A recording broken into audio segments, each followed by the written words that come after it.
Guys, it is almost time for UFC 321. Tom Aspinall, now the UFC Undisputed King, puts the title on the line against elusive striker Ciryl Gane in the main event. It's raw strength versus refined technique, and my friends at DraftKings are going to get you in on all the action. New customers turn $5 into $300 if your bet wins, paid instantly in bonus bets. Download the DraftKings Sportsbook app, use the code SONNEN, stay in on the action.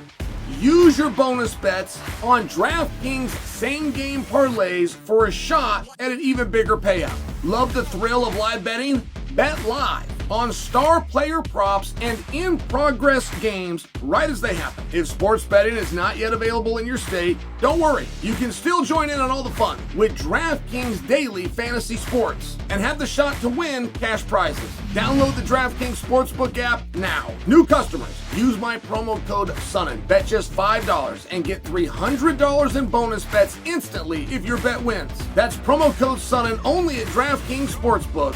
The crown is yours.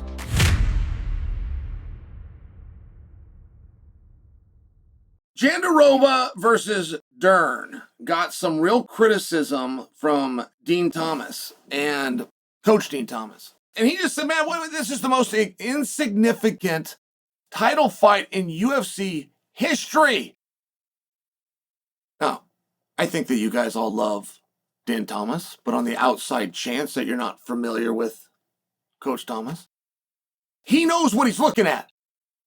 He's old school. He has been in the UFC and competing, coaching, training guys, commentating. He is on every single side of it. For him to come out with an observation and say it's the most insignificant title fight in history, can you argue with him? He didn't put the fighters down.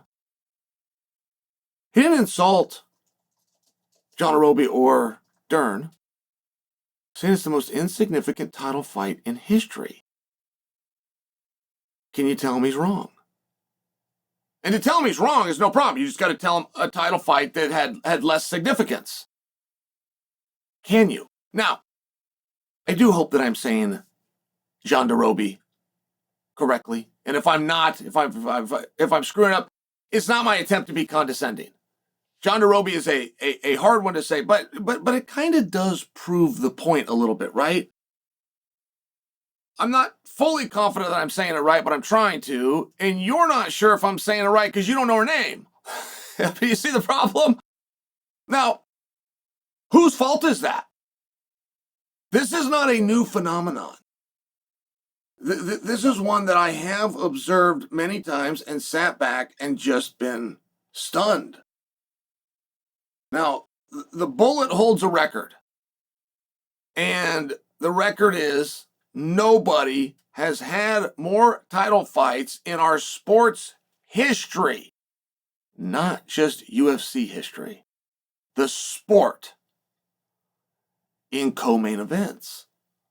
Nobody has fought for a title successfully, unsuccessfully, any way that you want to discuss it, in co-main events. So the whole reason we got to this position is Weili left the division to put on this super fight with Valentina Shevchenko. Now, I'm very confident, and you guys are the smart ones, right? I'm the professor, you're the Eagles, we're in here running class. I'm extremely confident that many of you did not know that Weili left the division to create a super fight with the Bullet. You shouldn't know. I mean, nobody's discussed it. It's not like there's been a headline anywhere. It's not like there has been an interview anywhere. It's not as though either one of those girls, Weili or the Bullet, is on social media doing anything to draw attention to the fight. We've known that this was the move for a meaningful amount of time. I mean, we've known that Weili was going to make this decision and that she made the decision, that she vacated, that she went up to take on the Bullet in this super fight. We've known long enough to find two ladies, do negotiations, sign contracts, put them both through full training camps, and get them to Jaws Island right now. Well, then when is Weili fighting the Bullet? If we know the two girls are going to fight for the belt that Weili left, when is Weili fighting the Bullet? What is the date? Where can I get a ticket? How's training going? What's she weigh? How's Valentina prepared? I mean, you have no idea. And that's not your fault. I'm asking, whose fault does that fall on? There is not a guarantee that Weili versus this super fight, there's not a guarantee that that's a main event. As a matter of fact, there are absolutely no clues anywhere that would make you think that that is going to be a main event. And it's a super fight worthy of vacating an entire division for. I mean, I'm just sharing for you. I'm not giving them a hard time. I wanted to try to make a point. Whose fault is this? If you are ever fighting for a world championship, ever, and you're not a main event, you need to really have a hard conversation with yourself and figure out why. And it's very easy to say, well, there's another world title fight on the card, the policy, and they put the bigger one. You can do that.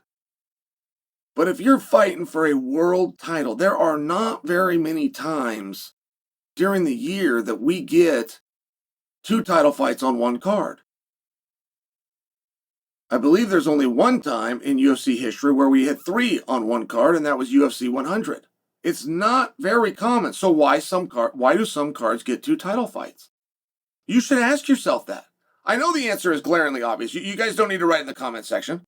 We don't need to insult and put these people down. What I'm saying is, my problem with it, or my surprise, is that I don't think the fighters asked themselves why. I don't think that the Bullet ever realized that she has quietly set a record that is extremely unlikely to ever be beaten. It is very unrealistic that we're going to have somebody of her level of absolute greatness and dominance that can have that many world title fights that aren't marquee.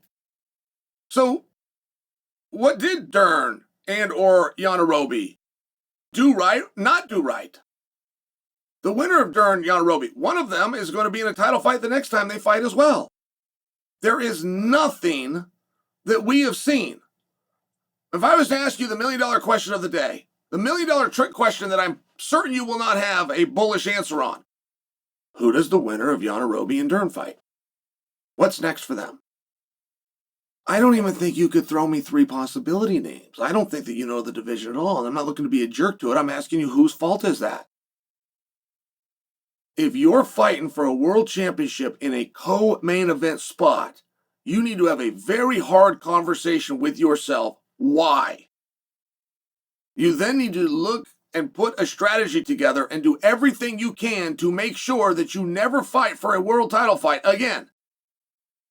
That when you defend this belt, you will never be jerking the curtain for somebody else. You will never show up to the venue with your family and your name is not the top of the bill. I feel like that's really what Coach Thomas is talking about. He's not questioning Jandiroba or her skills. I'd take it that way. He's not questioning Dern or her skills. It's a very fair question. And this is a rematch, by the way. Many people don't know that. They fought 5 years ago. Mackenzie Dern beat her in a decision. Whose fault is it? Which one? Which one of them didn't do their job? Which one of them didn't do their part?